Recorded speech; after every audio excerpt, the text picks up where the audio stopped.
Our correspondent Jaskirat Singh Bawa is tracking events at the Supreme Court. He now joins us live from outside the court. Jaskirat, this is one of the biggest reported scams, alleged scams in the country, several lakh crore rupees.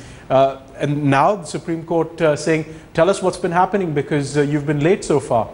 Well, the coal scam hearing is actually going on a multi-pronged level. There are many very important discussions and debates which are going on in the coal scam. Right now, the ongoing case is about the state governments responding to the Supreme Court about the constitutionality, about the ownership or the responsibility of who is really in charge of coal as a natural resource, whether it's the responsibility of the state government or the central government. The state governments are now in the process of responding. The state governments over here are the ones which have the coal blocks within their territory, are responding to the Supreme Court as to why they relinquished the control of the coal blocks to the central government. Now, apart from that, as far as the criminality aspect is concerned, as far as the coal block allocation is there, the CBI had filed a status report, its latest status report.